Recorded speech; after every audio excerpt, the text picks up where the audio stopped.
दोस्तों मैं Awanish MS class में आपका हार्दिक स्वागत करता हूं। फिर एक बार 10th क्लास के साइंस को लेकर मैं आज लेके आया हूं। जैसा कि आप देख रहे हैं, श्रेणी क्रम में प्रतिरोधों का संयोजन। क्या आप ये जानते हैं, ये संयोजन से कम पांच मार्क्स का एक प्रश्न अवश्य ही पूछा जाता है। देखेंगे,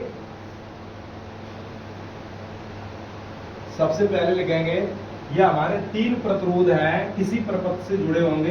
देखना, ये तीन प्रतिरोध R1, ये दूसरा होगा हमारा R2, ये हमारा तीसरा जो प्रतिरोध है, और भी हो सकते हैं, ये R3, और ये हमारा प्रपथ है। और इसमें ये धन और ये बैटरी से जुड़ा हुआ है, बैटरी से जुड़ा हुआ है। देखना,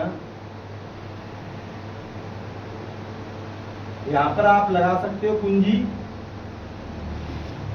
ये हमारी कुंजी लगी हुई है, और ये माइनस। यहां से धारा प्रवाहित हो रही है, धारा आई।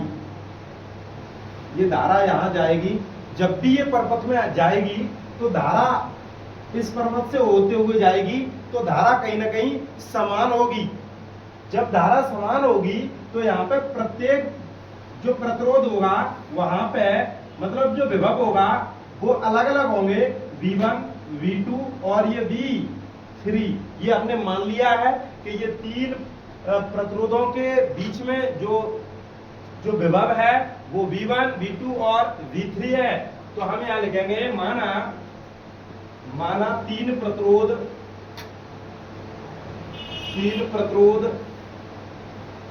R1 व R2 व R3 है, जिनमें धारा I बह रही है। तीनों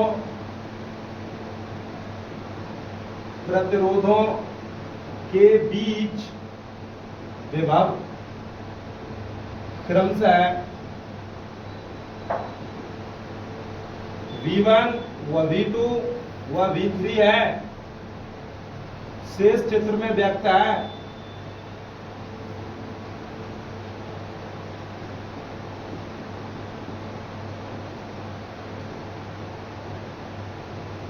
शेष चित्र में व्यक्त है।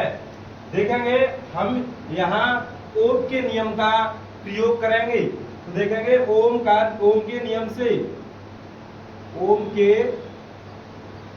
से ओम का नियम क्या बताया था? जैसा कि हमने बताया था, देखना V बराबर IR, देखना R बराबर V अपॉन I। जहां R जो है वो प्रतिरोध को डिनोट करेगा, प्रतिरोध का मात्रक वोल्ट प्रति एम्पियर, इसे हम ओम भी कहते हैं। तो यहाँ पे लिखेंगे, ओम के नियम से V बराबर IR, V1 बराबर IR1, V2 बराबर IR2, V3 बराबर IR3। तो इस प्रकार से हम लिख सकते हैं इसे। और देखेंगे, फिर देखना, परिपथ में कुल विभव क्या होगा? यदि हम V1, V2 और V3 तीनों को यदि हम जोड़ देंगे तो परिपथ का तुल्य विभव निकल के आ जाएगा। अब देखेंगे, V बराबर, ये हमने कुल जो विभव है उसे डिनोट किया है, और ये V बराबर V1 plus V2 plus V3, इस प्रकार से लिखेंगे। जो V है, V का मान हमारा क्या है? V बराबर IR। इसे इक्वेशन हम 1 मानेंगे और इसे हम इक्वेशन 2 मानेंगे। और देखना, हम लिखेंगे समीकरण 1 का मान समीकरण 2 में प्रतिस्थापित करने पर। तो देखेंगे, समीकरण 1 का मान समीकरण 2 में रखने पर जब इसमें रखेंगे तो V के स्थान पर IR यहां लिखेंगे। देखना, V के स्थान पर IR इक्वल टू, देखेंगे V1, तो V1 के स्थान पर IR1 देखना I_R1 प्लस I_R2 हो जाएगा V2 के स्थान पर, देखना V3 के स्थान पर I_R3 हो जाएगा। अब इससे हम क्या करेंगे, देखना I_R इक्वल टू I यहाँ पे बिल्कुल कॉमन है, देखना इसे वेनिस्ट कर लेंगे।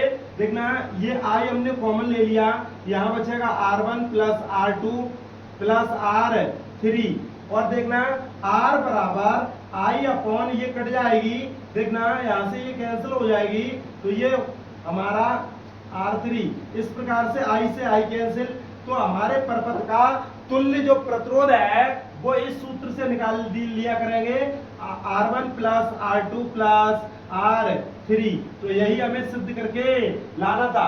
किसी भी परपथ में यदि श्रेणी क्रम में कोई भी प्रतिरोध जुड़े हों तो इस सूत्र से हम ज्ञात कर सकते हैं। आज के लिए बस इतना ही, धन्यवाद। यदि आपको वीडियो ये पसंद आई हो तो एक बार शेयर करें और चैनल को सब्सक्राइब करें। धन्यवाद।